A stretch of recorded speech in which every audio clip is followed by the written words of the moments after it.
दोस्तों, investment strategies at different life stages. हम आज के एपिसोड में डिफरेंट लाइफ स्टेजेस पे किस प्रकार की स्ट्रेटेजी हमें ज्यादा फायदा कारक हो सकती है, इस पे बातचीत करेंगे। कब हमें इन्वेस्टमेंट पे ज्यादा एग्रेसिव रहना है, कब हम दोस्तों प्रॉफिट बुकिंग कर सकते हैं। राइट, चलिए दोस्तों शुरू, रेडी हो जाइए। सबसे पहले हमें बात करनी होगी कि किसी व्यक्ति के individuals life stage, financial goals और रिस्क टॉलरेंस के आधार पर इन्वेस्टमेंट स्ट्रेटेजीज डिफर हो सकती है। यहाँ डिफरेंट लाइफ स्टेजेस के लिए कुछ हमने जनरल गाइडलाइंस दी हुई है। दोस्तों, जरूरी नहीं है कि हर एक व्यक्ति पे हर ये स्ट्रेटेजी फिट हो। हमें अपनी लाइफस्टाइल, हमें अपनी रिक्वायरमेंट के अनुरूप हमें हमारी स्ट्रेटेजी पे ढलना होगा। दोस्तों, शुरुआत करूं उससे पहले वॉरेन बुफे साहब का ये कोट बड़ा लाभदायी है। If you don't find a way to make money while you sleep, you will work until you die. दोस्तों, आज जब मैं कमा रहा हूं, मुझे ऐसे मेरे मनी को यूज करना होगा कि कल मेरी एसेट्स ऐसी हो जाए, कल मैं काम करूं कि नहीं करूं, जिंदगी भर दोस्तों मुझे पैसे मिलते रहे without my active participation. Right. So शुरुआत दोस्तों हम करते हैं अर्ली कैरियर से। 20 से 30 साल की उम्र, जब हमारे कैरियर की शुरुआत होती है, जब पहली पगार आनी शुरू हो जाती है दोस्तों, एक इमरजेंसी फंड बनाने पर ध्यान केंद्रित करें जो 3 से 6 महीने के लिविंग एक्सपेंसेस को कवर करे। दोस्तों, अभी हमारी लाइफ बिगन हुई है, कल कभी भी इमरजेंसी फंड की जरूरत पड़ सकती है। तो शुरुआत का मेरा पहला ये बोलते हो रहे कि मेरे जो 3 महीने के 6 महीने के जो खर्चे हैं, उतना एक मैं इमरजेंसी फंड बनाऊं ताकि कहीं इमरजेंसी में मैं फंस नहीं जाऊं। दोस्तों, बचत करने से पहले की ये इमरजेंसी बचत है। This would be the beginning of our investment. ये करने के बाद दोस्तों इन्वेस्टमेंट की शुरुआत होती है। यस, इसी अर्ली कैरियर 20 to 30 इयर्स की उम्र में दोस्तों कहाँ निवेश करें? स्टॉक्स, यानी शेयर बाजार। दोस्तों, स्टॉक क्यों कहते हैं, शेयर क्यों कहते हैं? क्योंकि हम कंपनी का हिस्सा बनते हैं। वो कंपनी जितनी बड़ी बनती है दोस्तों, उतना हमें भी लाभ होता है। राइट। सो स्टॉक या कंपनीज जैसे हाई रिस्क हाई रिवॉर्ड वाले निवेश को प्रायोरिटी दे। दोस्तों, हाई रिस्क हाई रिवॉर्ड इसलिए कहते हैं क्योंकि हम जब कंपनीज में निवेश करते हैं, कंपनीज प्रॉफिट लॉस कुछ भी कर सकती है। राइट। तो ऐसे समय पे हमें ध्यान रखना चाहिए कि जब मैं निवेश कर रहा हूं दोस्तों, इसे हम हाई रिस्क हाई रिवॉर्ड वाला निवेश ही कहेंगे। पर मैं प्रायोरिटी दे सकता हूं इस जगह पे, क्योंकि बाजार के उतार चढ़ाव से उबरने के लिए मेरे पास टाइम भी है। राइट। ये समय पे दोस्तों, शुरुआत के दौर पे मुझे समझना होगा कि सबसे हाई रिस्क किस में है। दोस्तों, सीधी बात है, जो ज्यादा फेमस चीजें होगी, फेमस है यानी वो अच्छी है, वो जरूरी नहीं है। बिटकॉइन, डेरिवेटिव्स, दोस्तों ये सब फेमस ज्यादा है, इसका मतलब ये नहीं है कि वो प्रायोरिटी होनी चाहिए दोस्तों। राइट। वो वेरी हाई रिस्क वाली प्रोडक्ट हुई। दोस्तों, medium risk, minimum risk, low risk, no risk. Right. जैसे अलग अलग इन्वेस्टमेंट के एसेट्स को समझने की शुरुआत करें दोस्तों। राइट।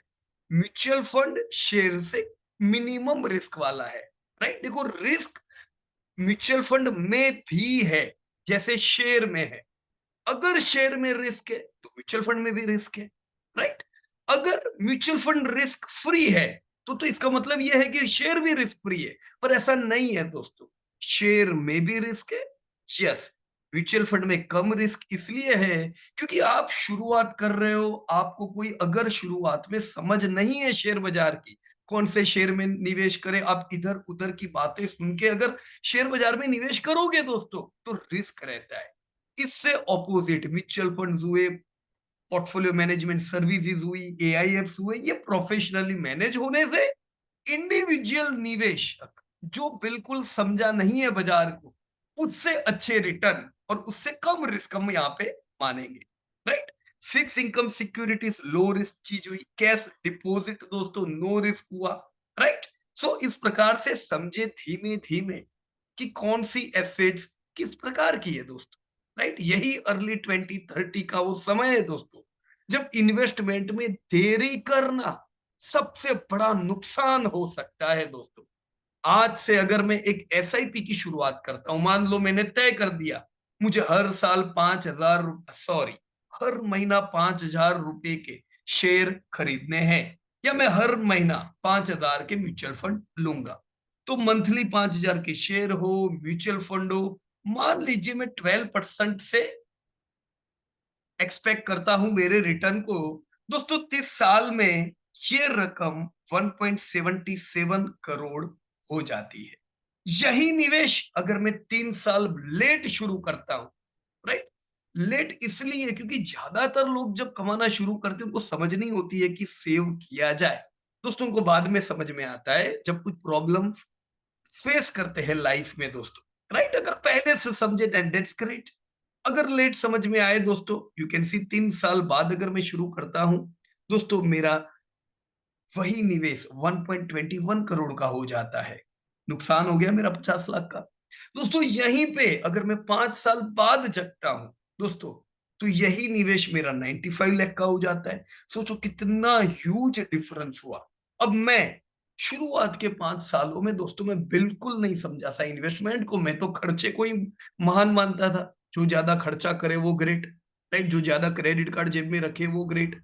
तो मेरे इनिशियली जो शुरुआत के जो 5 साल थे वो बिल्कुल वर्स्ट थे। मैं लेट समझा दोस्तों। जो लोग जल्दी समझेंगे वो बड़ी रकम पे जल्दी पहुंचेंगे, राइट? 10 साल बाद जो समझेंगे दोस्तों, रकम उनके पास खाली 50 लाख आ रही है।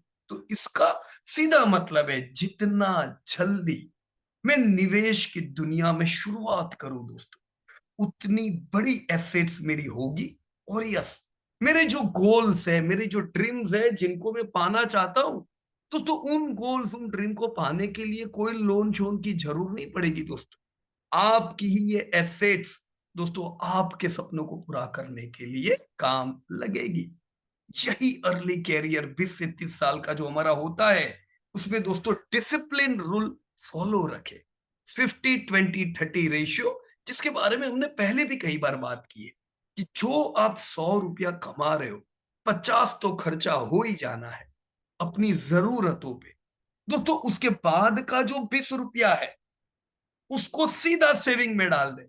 जैसे आज मेरी सैलरी हुई क्रेडिट मेरे बैंक में, अब मुझे पता है इसमें से 50% तो खर्चा जरूरतों पे होने वाला है, राइट? वो तो पूरे महीने चलता जाएगा खर्चा। पर 20% सेविंग दोस्तों पहले 2 दिन में ही कर दे। जैसे पगार जमा हुआ, जैसे बिजनेस में इनकम हुई दोस्तों, अगर ये 20% सेविंग में करता हूं, उसके बाद जो 30% बचता है वो मैं वॉन्ट्स पे खर्च कर सकता हूं। नहीं तो क्या होता है, ज्यादातर लोग 50% जरूरत और ये दूसरा 50% उनकी वांट्स होती है, तो बचत कुछ कर ही नहीं पाते।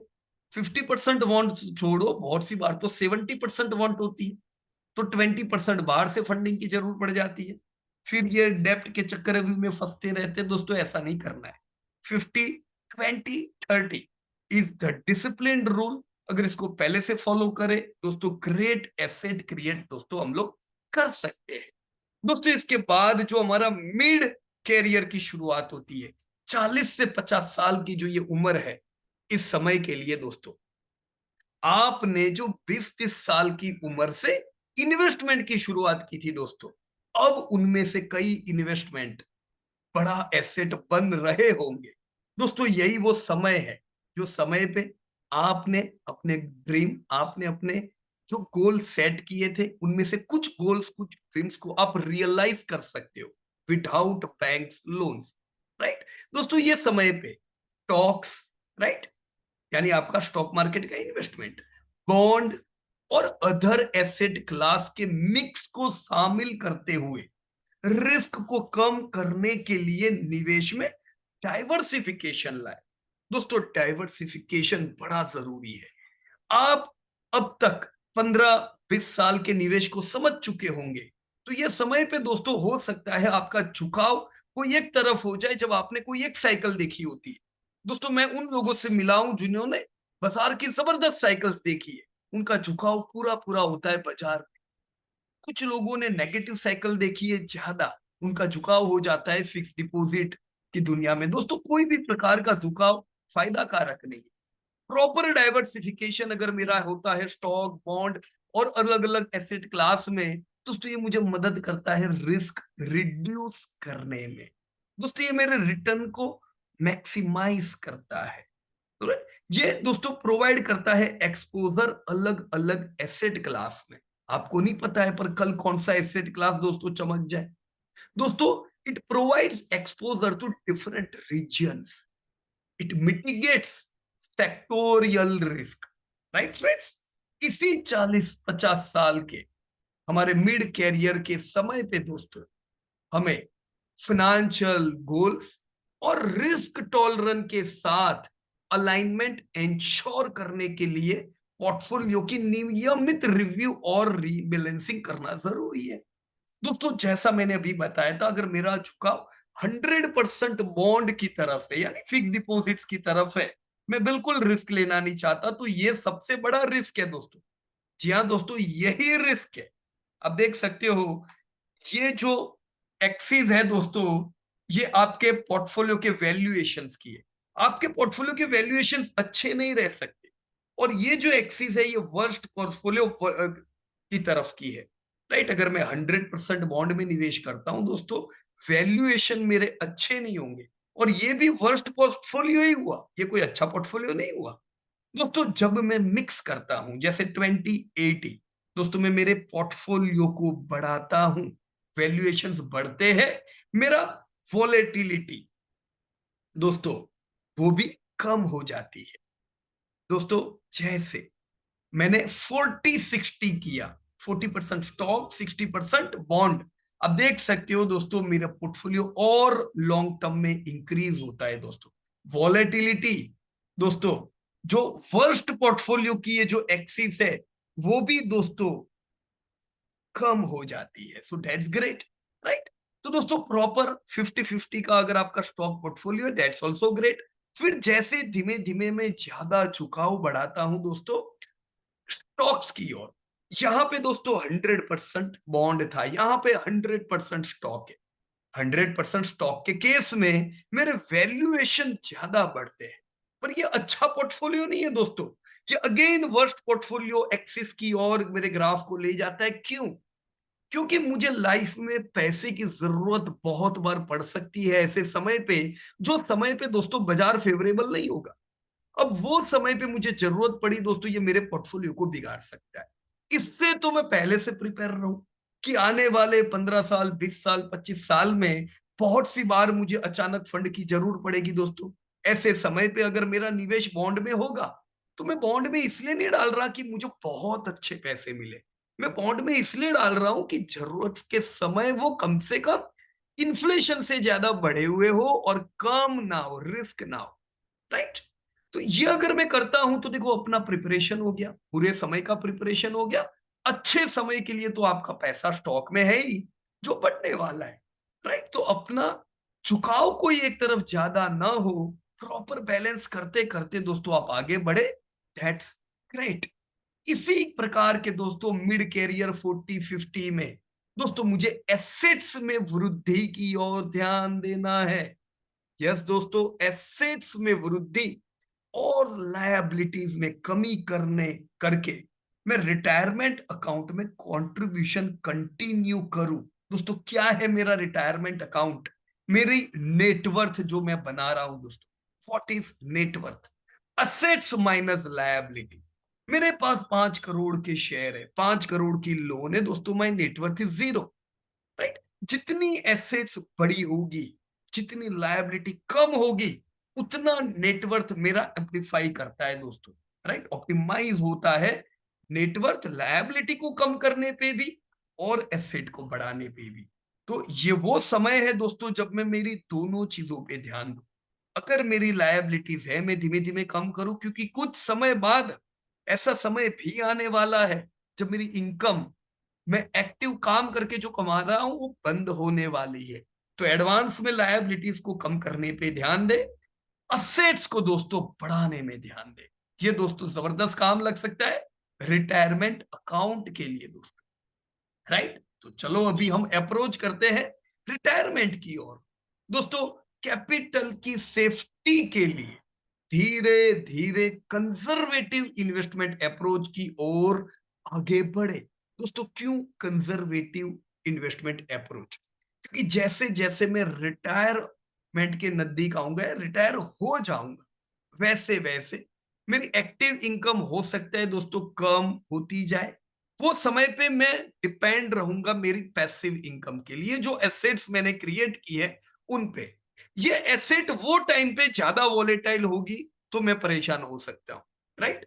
इसीलिए दोस्तों proper 50-60% fix income securities is a model portfolio for such type of investor.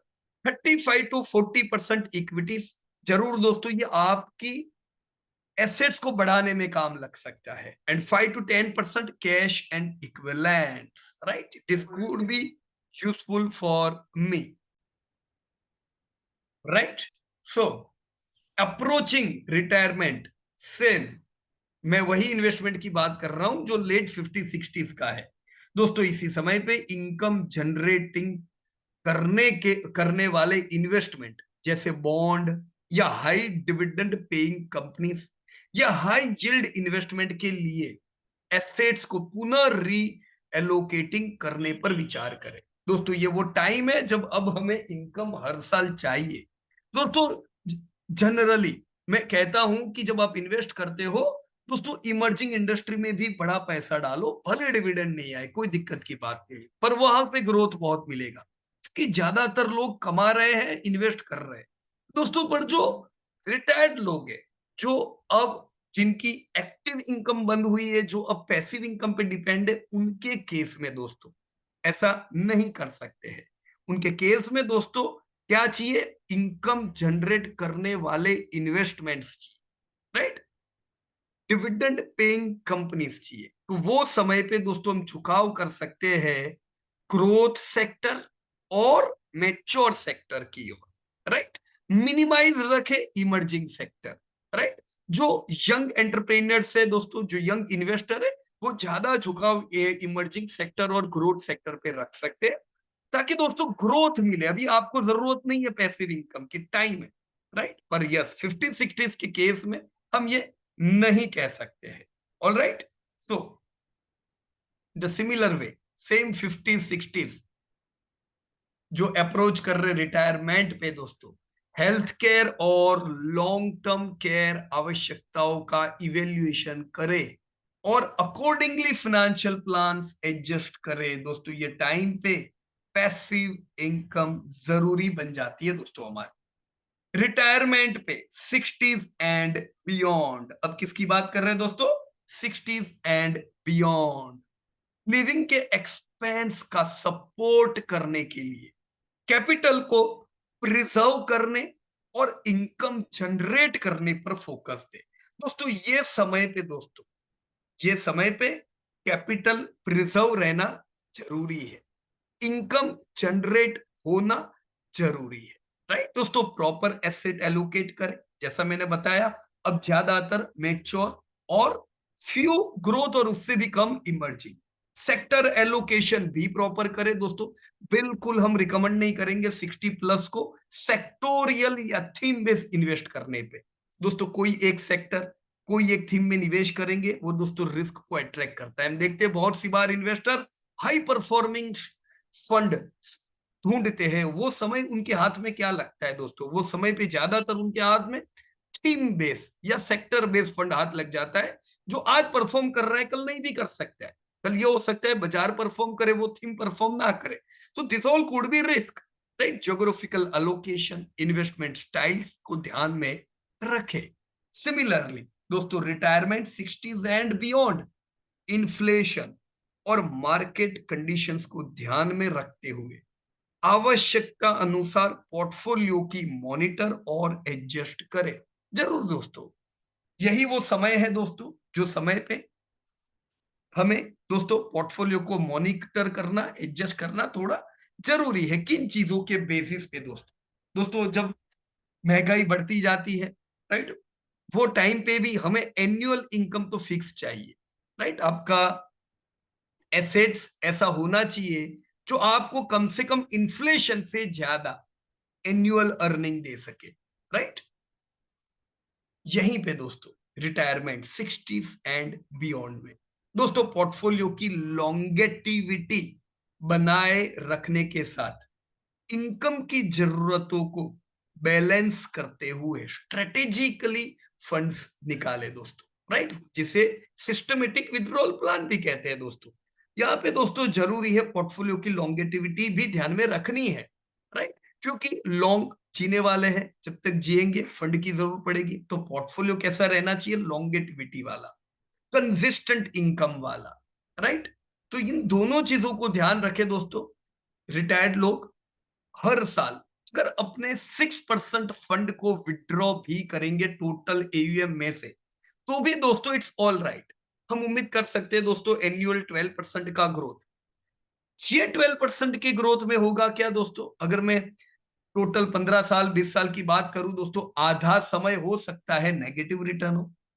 12 आप 6% निकालोगे, 6% ही है, ईवीएम बढ़ा हो, 3% बढ़ा हो, -5% बढ़ा हो, पर उसके साथ में आधा वो समय होगा जब पोर्टफोलियो ने दोस्तों 20%, 25%, 18%, 15% रिटर्न भी दिए होंगे, राइट? तो कुछ समय बढ़िया रिटर्न होंगे, कुछ समय पूरे रिटर्न होंगे। एवरेज करके 6% विड्रॉ करेंगे, कोई दिक्कत की बात नहीं दोस्तों, रेगुलर इनकम भी रहेगी और एवीएम भी बढ़ता जाए, राइट? तो ये जरूर कर सकते हैं। Post retirement 70s and beyond friends, financial needs का लगातार कंटिन्यूसली रीअसेसमेंट करें और तद अनुसार इन्वेस्टमेंट को समायोजित करें दोस्तों। ध्यान रखते जाए, खाली जरूरी नहीं है बिल्कुल एक्टिव रहे इन्वेस्टमेंट के वर्ल्ड में, राइट? रहेंगे तो डेट्स ग्रेट, तो अच्छी बात है। पोटेंशियल हेल्थ केयर एक्सपेंसेस जो बढ़ने वाले और लॉन्ग टर्म केयर नीड्स के लिए दोस्तों प्लान करें। यस, लॉन्गेटिविटी वाला पोर्टफोलियो ये टाइम पे जरूरी है, कंटिन्यू इनकम देने वाली एसेट जरूरी है और अच्छी यील्ड देने वाली दोस्तों एसेट जरूरी है। Similar post retirement, yes, same 70s and beyond estate planning और उत्तराधिकारियों के डिस्ट्रीब्यूशन पर विचार करें दोस्तों। ये पूरा टाइम हमने इनकम कमाई, हमने अलग अलग जगह निवेश किया, खर्चे भी हुए, पर इन सब के साथ हमारा एक कॉर्पस भी बना दोस्तों। यही कॉर्पस अब हमें दोस्तों लाइफ लॉन्ग हेल्थ केयर के एक्सपेंसेस हो, लाइफस्टाइल हो या लग्जरी, ये सब चीजों में दोस्तों काम लगने वाला है। ऑल राइट फ्रेंड्स, सो एस्टेट प्लानिंग और डिस्ट्रीब्यूशन पे हमारी बात हुई दोस्तों। लाइफ स्टेज की परवाह किए बिना फिनेंशियल गोल्स, रिस्क टॉलरेंस और इन्वेस्टमेंट पोर्टफोलियो की रेगुलरली मॉनिटरिंग क्रुशियल है। इट्स एडवाइजेबल कि राइट टाइम पर इन्वेस्टमेंट करना सीखे दोस्तों। ये सीखने की कोई उम्र नहीं होती, पर सीखने के बाद यस हमारी अंडरस्टैंडिंग बढ़ जाती है फिनांस की और हम डिसीजन सेल्फ ले सकते हैं, किसी पे डिपेंडेंसी हमारी नहीं रहती है। बट स्टिल कोई बात नहीं, अगर नहीं सीखना चाहते हो, नो नीड टू वरी दोस्तों। ऐसे केस में क्या करें, राइट? जैसा मैंने बताया, इट्स एडवाइजेबल कि राइट टाइम पर इन्वेस्टमेंट करना सीखे, नहीं तो फिर इंडिविजुअल सर्कमस्टेंसेस के अनुरूप स्ट्रेटेजी बनाने के लिए किसी फाइनेंशियल एडवाइजर से कंसल्टेशन ले। ध्यान रखें कि ये जनरल गाइडलाइंस है और इंडिविजुअल सर्कमस्टेंसेस में एडजस्टमेंट की रिक्वायरमेंट दोस्तों हो सकती है। ओवरऑल दोस्तों लॉन्ग टर्म में स्टॉक मार्केट को स्टॉक मार्केट न समझे, आप बड़ी बड़ी कंपनियों का एक पार्ट बने हुए हो दोस्तों। आज की आपकी ये कंपनी कल बड़ी बनने वाली है। जब ये कंपनीज बड़ी बनती है, अगर आपके पास समय है दोस्तों इनफ, तो वो समय में कंपनीज बड़ी होगी, कंपनी की प्रॉफिटेबिलिटी बड़ी होगी, जितना निवेश किया होता है उतना तो दोस्तों एनुअल डिविडेंड आने लगता है। ये दोस्तों लाइफ लॉन्ग की सिक्योरिटी बढ़ाती है दोस्तों। स्टॉक मार्केट को स्पेकुलेशन ना समझे, जो स्पेकुलेटिव प्रोडक्ट्स है वहीं पे दोस्तों प्रॉफिट बुकिंग कहा जाता है। बाकी एसेट्स की दुनिया में दोस्तों प्रॉफिट बुकिंग शब्द नहीं होता है, ये आपकी जरूरत पे होता है दोस्तों, कि मुझे कब फंड की जरूरत पड़े, राइट? नहीं तो क्या है, खाली शेयर बाजार बढ़ गया तो मैं प्रॉफिट बुक करूं, खाली शेयर मेरा बढ़ा तो प्रॉफिट बुक करूं। दैट्स नॉट ग्रेट दोस्तों। एसेट्स आपकी अलग अलग होती है। बहुत सी एसेट्स ऐसी होती है जो खाली बढ़ने पे फायदा होता है, राइट? जैसे गोल्ड हुआ, जैसे चलो गोल्ड तो फिर भी हमें दूसरी जगह पे भी काम लगता है एज ऑर्नामेंट, पर बिटकॉइन हुआ या ऐसी कई प्रोडक्ट है डेरिवेटिव में, जैसे कमोडिटीज हुई, करेंसी डेरिवेटिव हुई प्रॉपर वे में, तो ये सब में बढ़ने पे ही फायदा है। वहां पे प्रॉफिट बुकिंग करना बड़ा जरूरी है, क्योंकि 5 साल अगर आपका वो एसेट नहीं चला तो आपको तो कुछ भी नहीं मिलने वाला है। शेयर बाजार को वैसा ना समझो, शेयर बाजार जाने दो, 5 साल नहीं चला तो क्या फर्क पड़ता है, आपको फिर भी एनुअल इनकम आने वाली है, क्योंकि आपने कंपनीज पे निवेश किया हुआ है दोस्तों। Yes friends, we can create a very good portfolio if you are ready to give some time and learning. दोस्तों इसके साथ ही स्टार्ट लर्निंग फ्रॉम नाउ। मैं Piyush Patel, it was great discussing with you on these life stages of investment. Thank you very much and Jai Hind to everybody. धन्यवाद दोस्तों।